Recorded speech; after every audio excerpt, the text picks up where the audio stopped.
Aujourd'hui, ça fait un peu plus d'1 an et demi que je suis vegan et du coup, je me disais que ça pouvait être intéressant de partager avec toi le rapport que j'ai actuellement avec la viande. Bien sûr, quand je dis la viande, je parle de tous les produits d'origine animale, du poisson, des œufs, etc.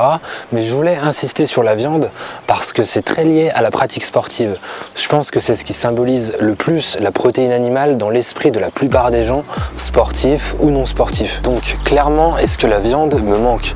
Je vais te répondre immédiatement que non, ça me manque pas et je vais t'expliquer pourquoi, parce que c'est plus complexe qu'une simple histoire d'habitude, même si je pense que ça en fait partie. Déjà, pour revenir en arrière, quand j'étais omnivore, j'en mangeais car j'avais aussi cette image de la viande comme indissociable de la pratique sportive, mais aussi parce que j'aimais vraiment ça. Pour moi, c'est inutile de faire semblant, je suis pas né vegan et j'aimais réellement le goût de la viande. Donc j'en mangeais pas mal, au moins une fois par jour, et j'adorais tous les types de viande. Saucisson à tous les apéros, bacon, steak haché, beefsteak, barbecue, etc., etc. Maintenant, comment je suis passé du stade où j'en mangeais au moins une fois par jour au stade actuel où j'en mange plus du tout et où ça me manque pas? En fait, je pense que si la viande me manque pas, c'est parce que j'ai jamais vu le fait de ne plus en manger comme une finalité. Ça rejoint un peu ce que je disais dans une ancienne vidéo, je te mettrai le lien si tu veux la voir.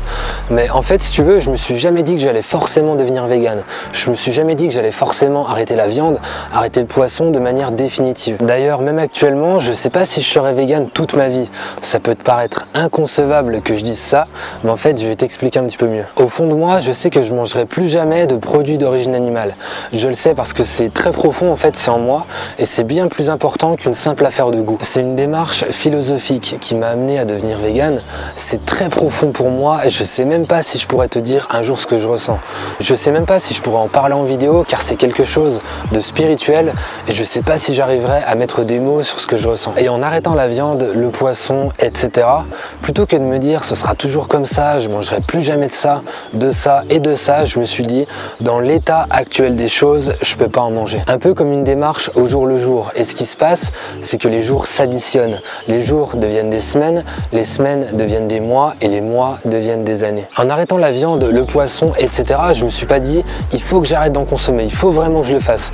Non, c'est pas ça en fait. Personnellement, je me suis simplement dit dans l'état actuel des choses, ma philosophie de vie ne me permet pas d'en manger. Et ce qui se passe, c'est que je suis jamais dans la contrainte. Je suis jamais en train de me forcer, je suis jamais dans la frustration et je pense que ça, c'est très important. J'ai une belle-mère qui me dit parfois en rigolant « Ah, tu te souviens quand tu mangeais de la viande, hein, c'était bon, tu te rappelles ?»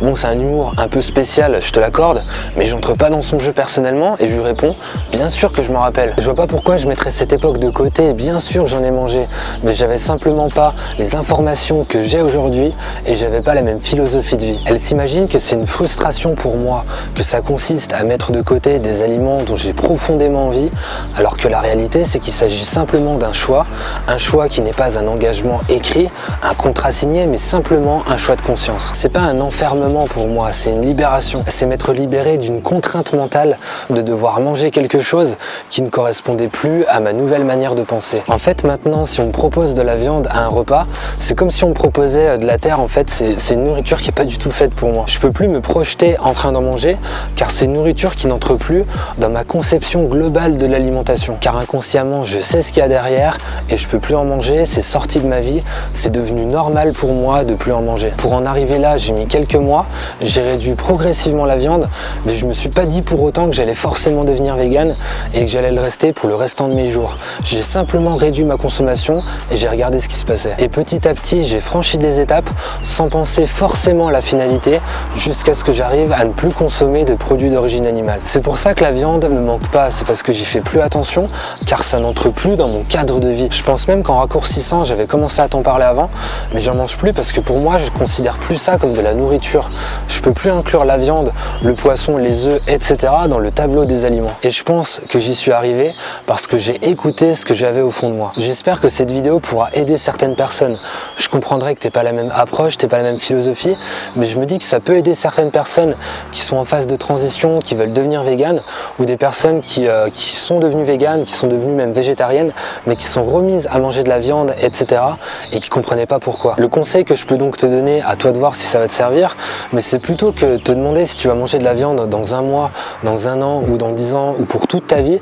Est-ce qu'aujourd'hui tu en es capable après tout ce que tu as vu, tout ce que tu as lu dans des documentaires, à la télé, dans des livres, etc. Il y a beaucoup plus de chances pour que tu me dises non parce que l'engagement ne porte plus plus sur un long terme, mais simplement sur une journée. Demain, repose-toi la même question. Peut-être que la réponse sera oui, que tu voudras en manger, mais peut-être que le surlendemain, ce sera encore une fois non. Et du coup, tu auras quand même évité d'en manger 2 jours sur 3. Pose-toi cette question tous les jours s'il le faut. Les jours vont s'additionner jusqu'au jour où la viande ne fera plus partie de ton alimentation, non pas parce que tu te seras forcé, simplement parce que tu te seras libéré et tu n'auras même plus besoin de te poser cette question. Je te laisse partager cette vidéo si ça peut aider ou inspirer certaines personnes et le lien de mon guide gratuit pour démarrer maintenant la nutrition sportive végane. Le but avec ce guide, c'est de démarrer sans faire d'erreur. Je te mettrai le lien soit qui va apparaître sur l'image ou sous la vidéo et je te dis à la prochaine. Entraîne-toi avec le cœur, mange avec le cœur.